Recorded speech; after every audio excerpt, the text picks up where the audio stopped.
morning dear students and welcome to Genesis. Well, this video is a continuation of the chapter seed structure and germination. लेकिन आज के इस video में we will study the structure of a monocot and a dicot seed in details.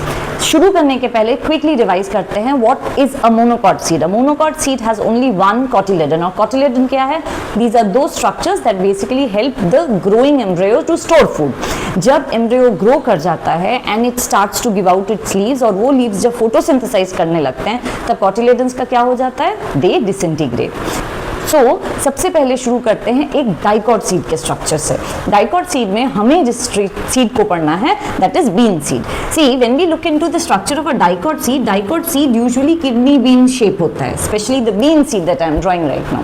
And this will have a protective covering. The inner protective covering is further protected by another covering. मतलब दो protections हैं यहाँ पे. And that further covering is known as testa, जो बाहर का covering है, और जो अंदर का कवरिंग है that is called tegmen. So there are two protective coverings in a seed. Next क्या देखते हैं हम लोग देखते हैं इसका जो शेप है. This part is the convex part and this part is little concave. Third क्या दिखता है? थर्ड हमें यहाँ इस रीजन में हमें एक वाइट स्कार की तरह एक स्ट्रक्चर दिखता है. And what is that structure called? That structure is called hilum. So now let us look at the seed from a different angle. अगर हम ऊपर से इस सीड को देखें, the seed will look somewhere like this. So it has two protective covering as usual, testa and tegmen. Right inside is a white scar like structure जिसे कहा जाता है hilum, और इस hilum के ठीक ऊपर there is another small opening which is known as micropyle. So इसे कहते हैं hilum and here is the structure micropyle. चलो इन दोनों के बारे में जरा समझते हैं. हीलम है कौन? Hilum is that part where the ovule was attached to the wall of the ovary. मतलब जब हमने दिखाया था if this is the structure of the ovary and if these are the ovules, the question was how are these ovules remaining attached to the wall of the ovary? They remain attached to the wall of the ovary with the help of a structure which is called placenta. तो placenta क्या करता है? It helps to connect the ovules किसके साथ? With the fruit wall, or you can say the wall of the ovary के wall के साथ connect करता है. एंड इस कनेक्शन को मेंटेन करने का काम कौन करता है? A structure which is known as hilum. So now the next structure here is micropyle. ये कौन है? This is a small opening जिसके बारे में हमने पहले भी पढ़ा हुआ है. Before fertilisation it is that structure which helps the pollen tube to enter into the ovule. लेकिन आफ्टर फर्टिलाइजेशन इसके फंक्शंस क्या है? Well, after fertilisation the most important function that it performs is number 1, it helps in exchange of respiratory gases. जो growing embryo है जब वो perform करता है रेस्पिरेशन, तब उसे कार्बन डाइऑक्साइड रिलीज करना होता है और ऑक्सीजन लेना होता है. For that diffusion of gases micropyle is required. Second, इस ग्रोइंग सीड में या growing embryo which is present in the seed, इसमें micropyle acts like a channel through which water can enter. Micropyle के दो functions हमने discuss किए. We discuss the protective covering testa and tegmen. We now know what is hilum. बहुत कुछ पता चल गया है. Now let us see what else do we have to understand. अगर हम इस सीड को ओपन करते हैं, that means you take out the seed coat and now you open the two leaves or the two cotyledons, तब आपको दिखने वाला है embryo. So now let's see embryo कैसे दिखेगा. When we dissect a dicot seed, तो वो कुछ ऐसा दिखता है. So there are two cotyledons. They are absolutely combined, and right above the cotyledon, in the middle of the cotyledon is the growing embryo. So this is cotyledon,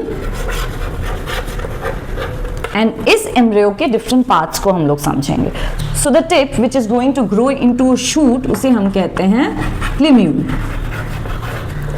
And the bottom end or the end part which is going to grow into a root, उसे कहा जाता है radicle. लेकिन दो new terms है जो आज हम सीखेंगे. It is that part which is between the plumule and the middle part of the embryo. That means plumule और जिस पॉइंट से एम्ब्रियो निकलता है from the cotyledons where it remains attached to the cotyledon, इन दोनों के बीच इस area को कहा जाता है एपीकॉटाइल. Similarly, the area which is between these two areas, that means radical और जहां से एम्ब्रियो emerge कर रहा है उस एरिया को कहा जाता है हाइपोकॉटाइल. सो नाउ हमें एक एम्ब्रियो में 4 एरियाज पता चल गए. फर्स्ट इज प्लीम्यूल, उसके ठीक बाद वाले एरिया को कहा जाता है epicotyl, then there is hypocotyl and finally there is radicle. So with this हमें डाइकॉट सीड का स्ट्रक्चर समझ में आया. Now we will discuss structure of a monocot seed. लेकिन इसमें the example that we have taken is maize grain, and the most interesting part about maize grain is that they have both endosperm and cotyledon. In my previous class, I have already explained what is endosperm and what is cotyledon. If you're still confused, just check that video. Now, in them, the upper part is the part where the endosperm is actually retained, ऊपर के part को, and there is a small separation that exists between the endosperm and the cotyledon. So पहले हम इसे mark करते हैं. This is endosperm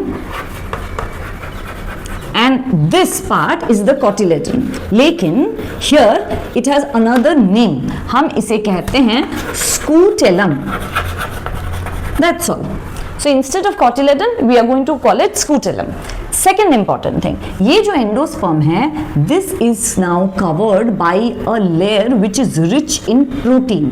और इस लेयर को कहा जाता है alluron layer. So ये cotyledon के पास नहीं है. This is only present here in the endosperm. So let us just label this part as the alluron layer. याद रखना, this is made up of protein.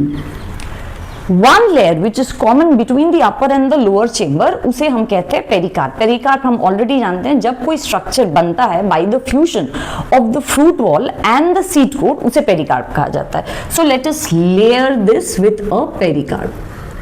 This is the layer जो endosperm को भी cover करने वाला है and it will also cover the scutellum. हो गया pericarp. So let us label this. So this outer layer is the pericarp. और इसे हमने बना दिया एंडोस्पर्म. Now ठीक एंडोस्पर्म के नीचे there is another layer which is kind of a separation between the endosperm and the cotyledon. उस layer को कहा जाता है एपिथेलियम. सो हम लोग एक मेज ग्रेन के स्ट्रक्चर को डिस्कस कर रहे हैं which looks like this. It has only one cotyledon but it also retains it's endosperm. अच्छा, ऐसे सीड जहां कॉटिलेडन और एंडोस्पर्म दोनों रहते हैं एंड इट्स अ मोनोकॉट, तो हम इसे कहते हैं मोनोकॉट एल्ब्यूमिनस सीड, क्योंकि इसने अपने एंडोस्पर्म को रिटेन किया है. Now in the lower part, since this is the cotyledon, we expect कि यहाँ आसपास कहीं पे एम्ब्रियो छिपा हुआ होगा. So the embryo here will have two parts. The part which will grow into the shoot, उसे हम कहते हैं plumule, and the part which will grow into the root, उसे हम कहेंगे radical. but इसमें और एक्स्ट्रा एक स्ट्रक्चर है. there is a protective sheath, एक कैप की तरह structure right above the plumule as well as above the radical. जो प्रोटेक्शन प्रोवाइड करता है to the radical, that structure is called coleorhiza. And the one which provides protection to the developing shoot, उस structure को हम लोग कहते हैं coleoptile.